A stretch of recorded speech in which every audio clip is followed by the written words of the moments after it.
শুভ সকাল আমার প্রিয় বন্ধুরা, আশা করছি তোমরা যে যেখানে আছো সকলে ভালো আছো, সুস্থ আছো। বীরভূম জেলার ছোট্ট একটি গ্রাম থেকে আমি দৈবকী তোমাদের সকলকে জানাই আমার ব্লগ চ্যানেলে অনেক অনেক স্বাগত আর আমার অনেক অনেক ভালোবাসা। আজকের ব্লগটা ঘর ঝাড়ু দেওয়া থেকেই শুরু করলাম। অন্যদিন তোমরা দেখো মারুলি দিই নইলে উঠোন ঝাড় দিই দিয়ে ব্লগটা শুরু করি। আজকে একটু অন্যরকমই করলাম। তো যাই হোক, 4টে রুম তো আগে ঝাড়ু দিয়ে নিয়েছি, তারপরে বারান্দাটাও ঝাড়ু দিয়ে নিলাম, এবার সিঁড়িগুলো ঝাড়ু দিয়ে নিচ্ছি। তো যাই হোক আমার প্রিয় বন্ধুরা, ভিডিওটি স্কিপ না করে সম্পূর্ণ দেখার অনুরোধ রইল তোমাদের কাছে। ঘরগুলো ঝাড়ু দেওয়ার পর এঁঠো বাসনগুলো পুকুর ঘাটে ভিজিয়ে রেখে এলাম। তারপরে ঘরগুলো মুছতে শুরু করে দিয়েছিলাম।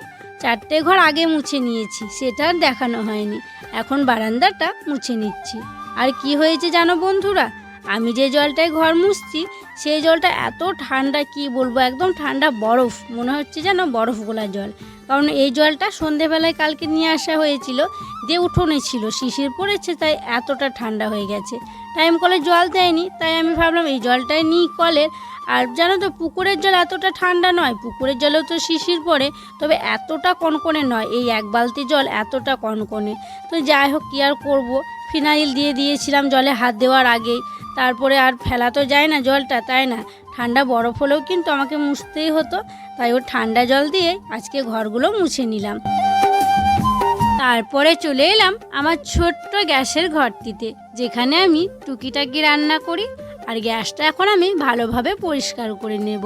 এক দিদিভাই কমেন্ট করে বলেছিলে যে গ্যাস পরিষ্কার করার সময় ডিটারজেন্ট পাউডার দিয়ে পরিষ্কার করবে। তো দেখো, আজকে কিন্তু ডিটারজেন্ট পাউডার দিয়ে পরিষ্কার করছি।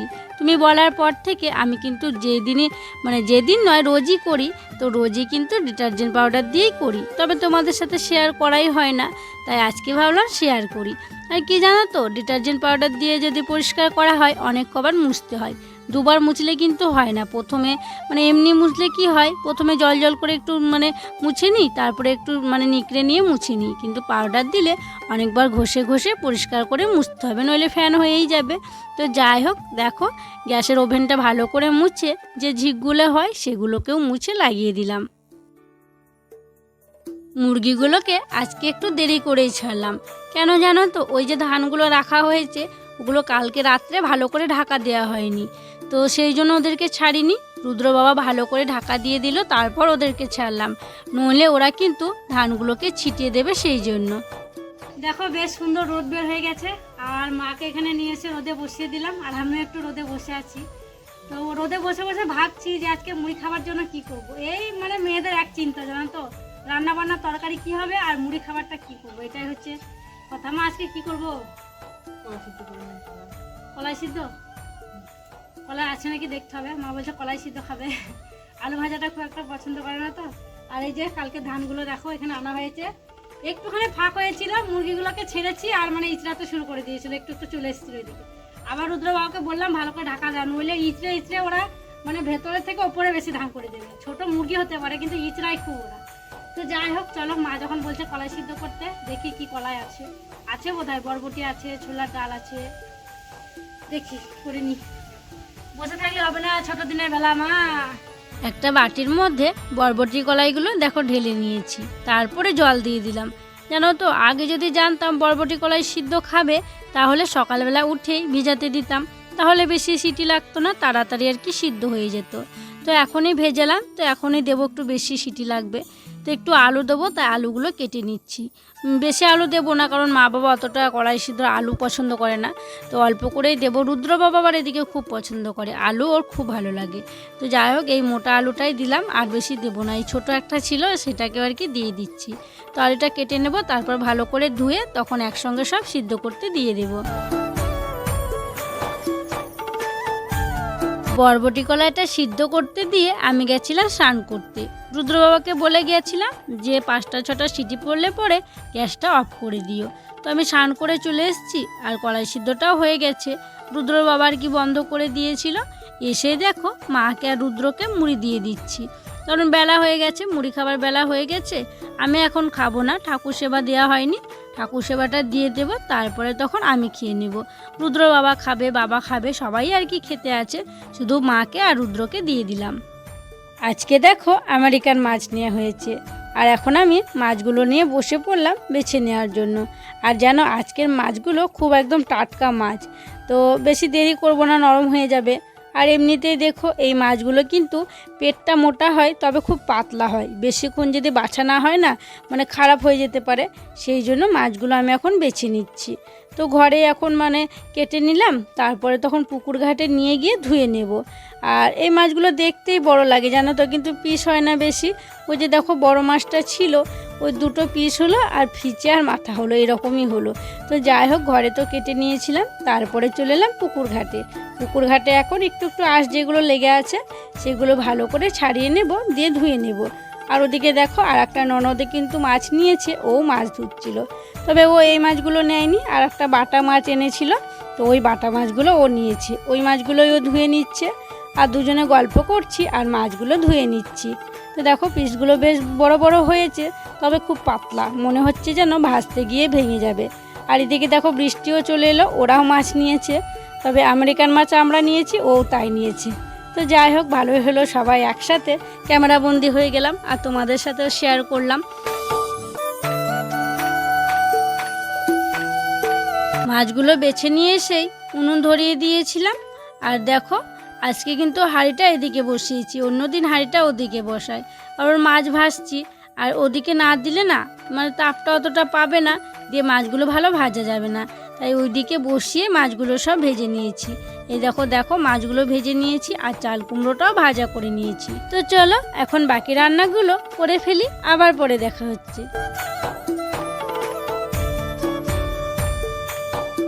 রান্না বান্না সেরে হাঁড়ি কড়াইগুলো মেজে নিয়ে এলাম, তারপরে এবার তো সবাইকে খেতে দেব, তাই দেখো শতরঞ্চিটা পেরে নিচ্ছি। একজন কমেন্ট করে বলেছিলে যে উঠোনে খেতে বসো, তখন কি পেতে বসো, তো ওই যে কম্বলের মতো পাতলা ওটাকে আমরা শতরঞ্চি বলি, তো ওটাই পেতে বসা হয়। তো ওখানে 3 জনের বসা হয়, আর বাকিরা সবাই আসনে বসি। তো দেখো রুদ্র বাবা আগে বসে পড়লো, আর বাবাও বসে পড়লো। ভাগ্নিকে বলছি বসার জন্য, ও কি যেন একটা করছিল মায়ের কাছে, তারপরে ও এসে বসে পড়লো। তো বাবাকে আর রুদ্র বাবাকে আগে দিয়ে দিলাম, তারপরে আনতে গেলাম ওর জন্য। ওর ভাতটাও বাড়া আছে, সব ভাত আগে বেড়ে রেডি করে নিয়েছি, তারপর এক এক করে সবাইকে বাইরে দিয়ে দিচ্ছি। আর এদিকে দেখো চেয়ারে মাকে দিয়ে দিয়েছি। আর আগের ব্লগে তো তোমরা দেখেছিলে যে উঠোনে আমরা খাইনি, কি জানো তো কালকে প্রচণ্ড একদম বাতাস ছিল, ঝড়ের মতো বাতাস ছিল, এত ধুলো উঠছিল, সেই জন্য আর উঠোনে বসিনি। আজকে তবু অতটা বাতাস নেই, তবে ঠান্ডা আছে, তো সেই জন্য বাইরেই সবাই রোদে বসলো। তো দেখো রুদ্র ছিল না, ওর ভাতটা তো আগেই বেড়ে আমি মেখে রেখেছিলাম, পরে ও এলো, কাকাদের বাড়িতে ছিল, দিয়ে ও বসে পড়লো মাঝখানে, ও বলছে শতরঞ্চিতেই বসবে। তো দেখো ওর বাবার খাওয়া হয়ে গেছে, বাবারও খাওয়া হয়ে গেছে, তারপরে আমার জন্য দিদির জন্য বেড়ে নিলাম, আমি খাচ্ছি আর রুদ্রকেও খাইয়ে দিচ্ছি। ও তো সে টুকটুক করে খাচ্ছিল, তাই আমি ওর পাশে বসে ওকে খাইয়ে দিচ্ছি।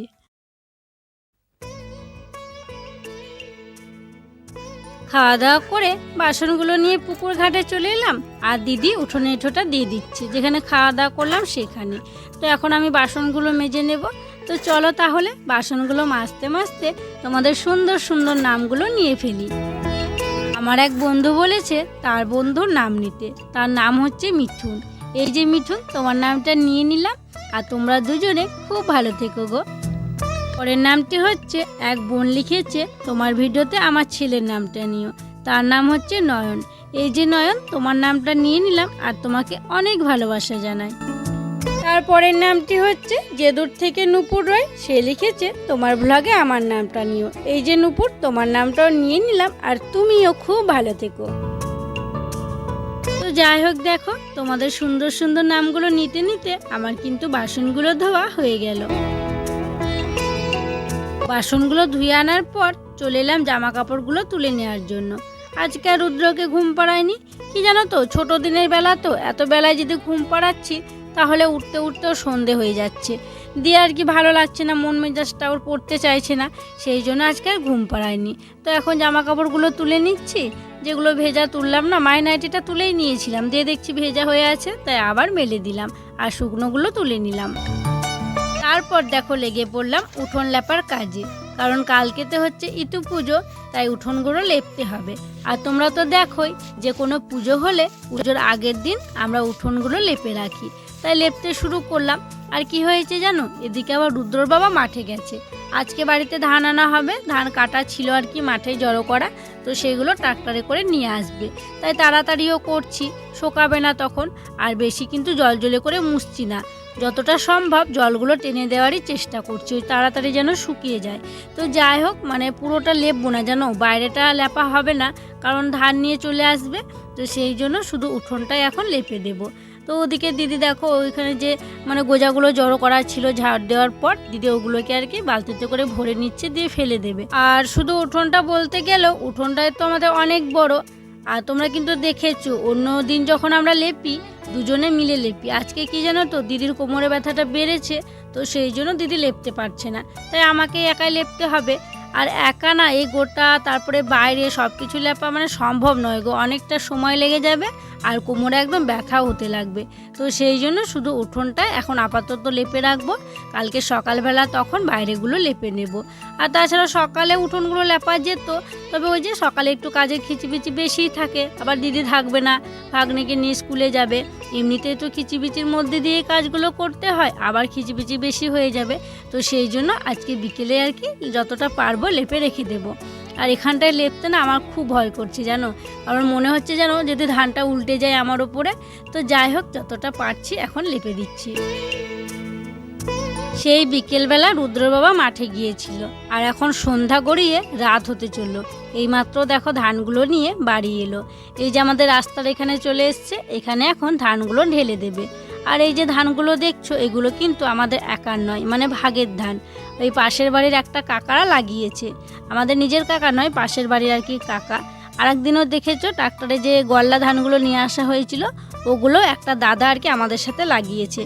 তারপর আবার যেগুলো ঝরানো নিয়ে এলো ওগুলোও কিন্তু আর একজনরা লাগিয়েছে, সবই ভাগের ধান, মানে এই ধানগুলো সব নিজের আমাদের নয়, সব কিছু ভাগ করতে হবে। তো যাই হোক দেখো ধানগুলো এখানে ঢেলে দিল, এখন সবাই মিলে ঝুলে এই ধানগুলো সব কিন্তু ঘরে ভরে নিতে হবে। আর কি বলতো, সবাই যদি মিলেমিশে একসাথে বইয়ে নিই তাহলে কিন্তু মানে তাড়াতাড়ি হয়ে যাবে আর ভালোও হবে। ট্রাক্টরটা তো চলে গেল ধানগুলো ঢেলে দিয়ে, আর রুদ্র বাবা দেখো যেগুলো দূরে পড়েছিল সেগুলো হচ্ছে গেটের সামনের ওখানে দিচ্ছে, তাহলে আর কি সুবিধা হবে, তাড়াতাড়িও হয়ে যাবে। তো বন্ধুরা, ধান টান সব ভরে দিলাম, ভরা হলো। তারপরে রুদ্রর একটা লেপ ছিল মানে ট্রলি ব্যাগে, সেই ট্রলি ব্যাগ থেকে লেপটা বার করতে গিয়ে এটাকে এটা পেলাম, মানে এতে দেখছি দৈবকে একটা বিয়ের আগের ভালোবাসাকে লাভ লেটার লেখা আছে। তো সেটা এখন তোমাদেরকে পড়ে শোনাবো। তো মানে তোমরা তো এভাবে বুঝতে পারবে না, ঠিক আছে? তো পড়ে শোনাই, তাহলে তোমরা হয়তো বুঝতে পারবে যে কি লিখেছে, ঠিক আছে? মানে বিয়ের আগে লিখেছে সেটা। দাও না একবার শুনে নেবে, শোনাই কেন একবার। তো চলো তোমাদেরকে শোনাই। হ্যাঁ, তো এই যে বন্ধুরা, এই খাতার মধ্যে আর কি দৈবকীর বিয়ের আগে লাভ লেটার লেখা আছে, ঠিক আছে? তো দেখো এটা হচ্ছে যে দৈবকীর বিয়ের আগেকার খাতা, দেখতে পাচ্ছ এখানে ডেট দেওয়া আছে, ডেট হচ্ছে 12/6/2017। এখানে ওর সব এখানে তো ওর সব লেখাগুলো আছে। ফার্স্ট ইয়ারে পড়তে পড়তে তো আমার বিয়ে হয়ে গেছিল, তখন মানে খাতাগুলো এখানে নিয়ে এসেছিলাম। আর এইখানে আছে দৈবকীর লেখা লাভ লেটার, এই যে দেখতে পাচ্ছ। আর দেখাতে হবে না গো। প্রথম যেদিন তোমার সাথে হলো আমার দেখা, মনে পড়েছিল স্বপ্ন দেখা রাজকুমারের কথা। সাতসাগর আর 13 নদী পেরিয়ে এলে তুমি, সেদিন রাতে লোকের ভিড়ে দাঁড়িয়েছিলাম আমি। তোমায় দেখে প্রথমেতেই উদাস হলো মন, সেই দিয়ে বেঁধেছিলাম তোমার আমার জীবন। তোমার সাথে থাকবো আমি সারা জীবন ধরে, যতই বাধা আসুক জীবনে, থাকবো হাতটি ধরে। বাবারে, তুমি আমার, আমি তোমাকে খুব ভালোবাসি, আই লাভ ইউ রাহুল ইতি, তোমার পাগলি দৈবকী। এই যে বন্ধুরা, দৈবকীর লাভ লেটার পেয়ে গেলাম বিয়ের আগেকার। আমাকে দিতেই পারতা, আমাকে দিয়েছিলাম তো, কিন্তু এটা তো আমার আজকে দেখলাম প্রথম। বিয়ের আমি 6 বছর পর প্রথম দেখলাম যে তুমি আমাকে লাভ লেটার লিখেছিলে। 7 বছর হতে চললো প্রায় লাই। তো বন্ধুরা দেখো, তোমরা তো দেখলে দৈবকী কি লিখেছিল, ঠিক আছে? আর কখন লিখেছিল সেটা আমার জানা নেই। কি জানো তো, মানে ওকে আমি ফোন করতাম আমাদের ভালোবাসা হওয়ার পর আর কি, তারপরে হঠাৎ করে তো অ্যাক্সিডেন্ট হয়েছিল, কারেন্টের শর্ট খেয়েছিল ও, তারপরে ও হসপিটালে ভর্তি ছিল অনেক দিন, তখন আমাদের মানে দুজনের মধ্যে কোনো যোগাযোগ ছিল না। হ্যাঁ। তো ফোন করতাম, ফোনে পেতাম না ওকে, ফোনও মানে ফোন দেখাবার বারণ ছিল। তো তখন আমার খুব মন খারাপ করতো ওর জন্য, তো তখন আমি আর কি লিখেছিলাম। তারপরে আবার ও যখন সুস্থ হয়ে ওঠে ও আবার আমার সঙ্গে আমাকে ফোন করে আবার সব ঠিক হয়ে যায়, তারপরে আবার বিয়ে হয়। তো যাই হোক, এটা আমি তখন মন খারাপ করতো খুব, তখন আর কি লিখেছিলাম। প্রথম দেখা, প্রথম যেদিন তোমার সাথে। তো চলো বন্ধুরা, আজকে ভিডিওটা আর বড় করছি না। তো যাই হোক বন্ধুরা, চলো ভিডিওটা আর বড় করছি না, এখানে শেষ করছি। তোমরা সকলে ভালো থেকো, সুস্থ থেকো। আর যারা নতুন বন্ধু হয়ে আমার এই ভিডিওটি দেখছো তাদেরকে আমার পাশে থাকার জন্য অনুরোধ করছি। আর যারা পুরনো বন্ধু হয়ে আমার পাশে আছো তাদেরকে আমার অসংখ্য অসংখ্য ধন্যবাদ আর অনেক অনেক ভালোবাসা। দেখা হবে আবার পরবর্তী ব্লগে। আজকের মতো গুড গুড নাইট। নাইট।